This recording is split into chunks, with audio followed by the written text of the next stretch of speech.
वाह बाबा, क्या लस्सी बनाई है आपने। आपकी तरह मटका लस्सी तो कोई भी नहीं बना सकता।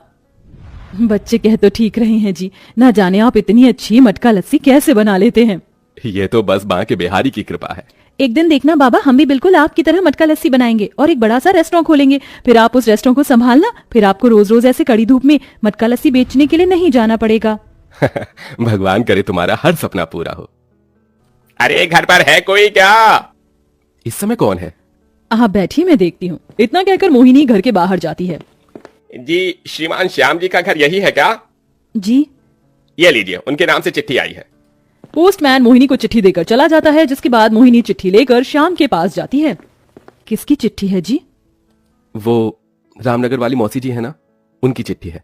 उनकी तबीयत काफी ज्यादा खराब है, इसलिए हमें मिलने के लिए बुलाया है। फिर तो हमें फौरन ही निकल जाना चाहिए। बेटा, हम 2 दिन के लिए जा रहे हैं, तब तक तुम दोनों घर का अच्छे से ख्याल रखना। हम जल्द से जल्द लौटने की कोशिश करेंगे, ठीक है? ठीक है बाबा। श्याम मोहिनी जल्दी से सामान पैक करते हैं और बस पकड़कर रामनगर के लिए निकल जाते हैं। रास्ता पहाड़ी इलाके से होकर जा रहा था। श्याम और मोहिनी कई घंटे का सफर तय करके रामनगर पहुंचने ही वाले होते हैं कि तभी अचानक पहाड़ों पर लैंडस्लाइडिंग हो जाती है, जिसके चलते एक बड़ा पत्थर उनके बस में आ गिरता है और बस में मौजूद हर एक पैसेंजर पत्थर के नीचे दबकर मर जाता है। और देखते ही देखते पंक्ति और तारा दोनों बहनें अनाथ हो जाती हैं। दीदी, माँ बाबा हमें क्यों छोड़कर चले गए? क्यों भगवान ने हमारे माँ बाप को हमसे दूर कर दिया?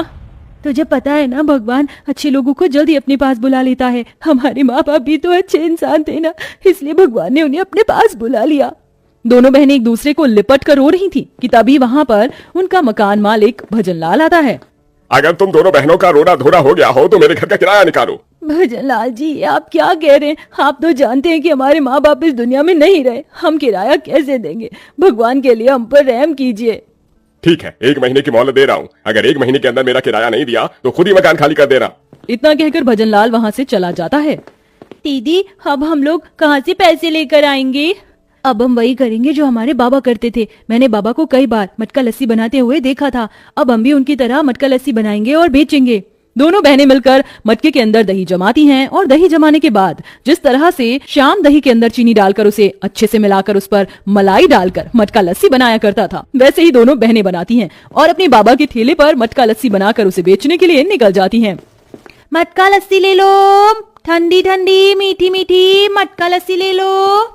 1 गिलास मटका लस्सी देना। ये लीजिए साहब। छी, यह मटका लस्सी है या कोई खट्टा पानी? तुम्हारी सारी मटका लस्सी तो खराब है।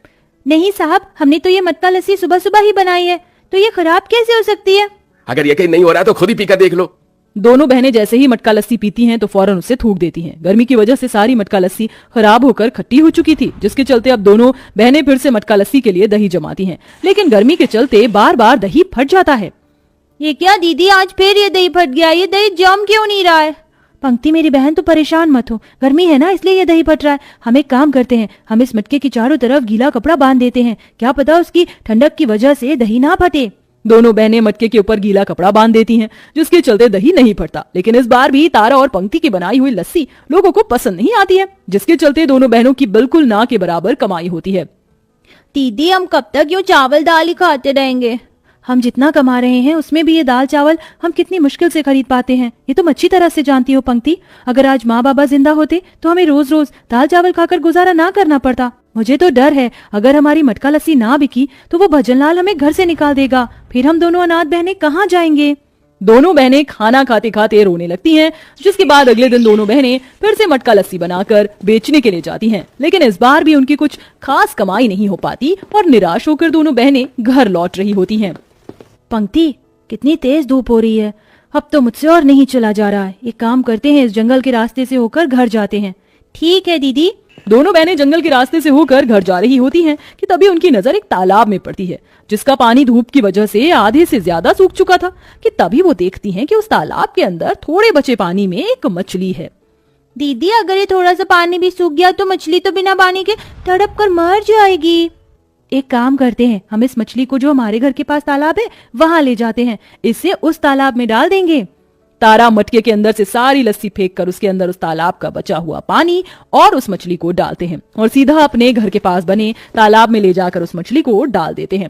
साथ ही साथ उसके खाने के लिए थोड़े बहुत चावल डाल देते हैं और अब वो दोनों बहनें अपने साथ साथ उस मछली का भी पालन पोषण करने लगती हैं। और ऐसे ही कुछ दिन गुजर जाते हैं। अरे ये आखिरी बार तुम्हें 1 हफ्ते की मोहलत दे रहा हूँ। अगर इस हफ्ते में मेरा किराया नहीं आएगा तो मुझसे बुरा कोई नहीं होगा। अब बहुत हो गया, हम और कब तक ऐसे घुट घुट कर जिएंगे? इससे अच्छा है कि हम लोग मर जाते हैं।